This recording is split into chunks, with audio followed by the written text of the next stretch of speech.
and he's also one of the ICB officials, one Kenya. Mr. Speaker. This individual called Kalonzo Musyoka.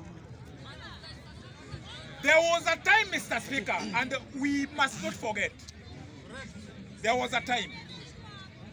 This Kalonzo Musyoka, Eugene Wamalwa, and there was an individual called, who is the deputy president? I always forget his name. Gachagua. These three individuals, they were seated somewhere in Central. And what was the discussion? Discussion was a Kamba community to be returned to Gema. These cartels called Gema. Can you remember that? He was promised that if that goes successfully, in 2027, he will be the presidential candidate for Gemas. Now, forgetting the mistake he did in 2006 by running away with ODM Kenya, he has started disturbing us in Azimio. Now, we have not forgotten. We can only forgive, but we cannot forget. In 2006, this individual, he used some funny individuals here in his villages that they ran with ODM Kenya. It took William Ruto, Raila Odinga, Balala to buy ODM from an individual from Meru. They bought a political party towards the general election of 2007.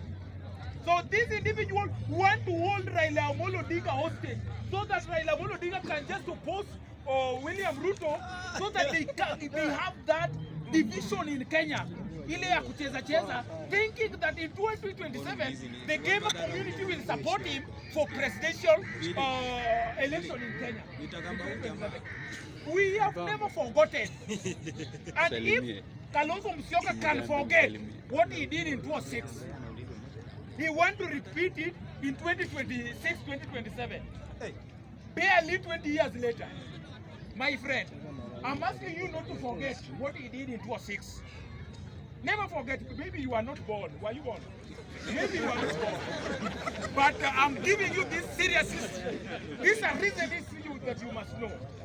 So, Kalonzo Musyoka disturbing us with funny writings because he left. Raila Odinga is seated at Jaramogi Odinga Foundation in a meeting, Kalonzo Musyoka with other leaders. Then Kalonzo walks out.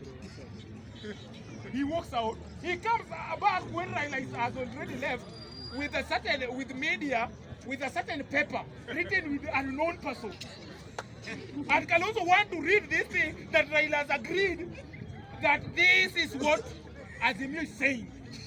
But you walked out from the meeting where we were negotiating, Mr. Speaker.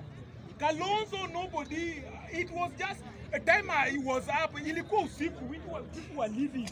Now people were raging kiti kidogo kidogo. He akatoroka. I don't know why he was running.